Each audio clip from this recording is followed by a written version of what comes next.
Peace and blessings to everybody. This will be a quick one, I promise you. As you can see, I'm strapped in the vehicle. I just left Prince William's juvenile detention center, right? So this is why I'm kind of speaking. Talking to the youth is so fulfilling, but it is painful to hear their stories, to hear some of the tales, to hear their lifestyles, prior to being locked up. They've gone through a lot. These kids, man, they've had parents that were on drugs for so long, lost family members at a young age, seen so much at a young age. One juvenile said that he saw his brother, he moved to Chicago from, Virginia, and in 2 months, his brother didn't come home for a day and a half, and he went looking for him, saw somebody that knew his brother, said, where he at? He said, he had a friend, he over such as house. Went over there, and he opened the door, and his brother was laying there, 5 bullet holes in his chest, dead, right? One guy said his uncle passed before 3 days, his favorite uncle, always there for him. He died 3 days before he committed a robbery because he was angry. He said, and this is what he said. He said, no one talked to him. He said, man, it was my uncle too. And no one asked me how I was feeling. No one really called me. And I guess I understand. He said, we got a small family, but ain't nobody paid me no mind, so I was mad. And so I'm saying this just to say this to anybody that's listening. Show mercy and grace to the youth, right? I know they wild out here. This generation is so different.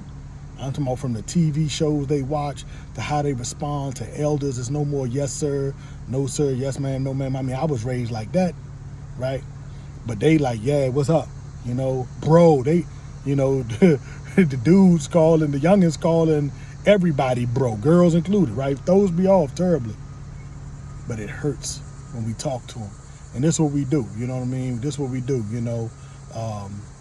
lessons learned, we teaching them. Catch more kids, we doing our best. We just in Newport News Detention Center, just left here, gonna be going to Rappahannock soon, and we make a circuit. But I'm only saying that to say that when we put these youth on our shoulders, we don't just neglect them. I mean, and these are the forms, survey forms. One youngin say, I was just going through it. He say, I learned to make man decisions, got me thinking about my future, CL. I was in Newport News, DC, when y'all came to the,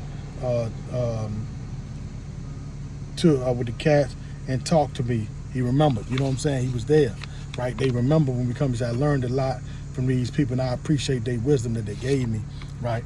We pouring everything we can into our youth as best we can in the communities that we go to. So I just want to applaud everybody who's dedicated to giving back in some way, even if you're just being a good father or a good mother, if you're being a good aunt, a good uncle, a good cousin. Do the best you can with those you love, and do the best you can with the energy you have beyond the ones you know and love, right? Because it just doesn't stop with the ones we know and love. Sometimes we gotta extend ourselves to a stranger, right? So again, just shout out to everybody who's doing their best to be the best version of them. I appreciate you all for, watching my videos, asking for me to come back. I promise I will be a lot more consistent. But like I say, I want this to be short. I thank y'all, man. For those that don't know, I did 25 years, right? And since I've been home, day 4, I've been working. Day 4, 2 weeks after I got out, I was at the juvenile center that I had been in as a kid at least 3 times.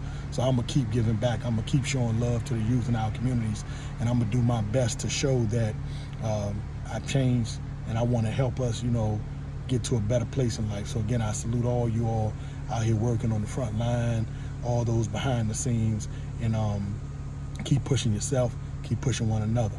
Peace.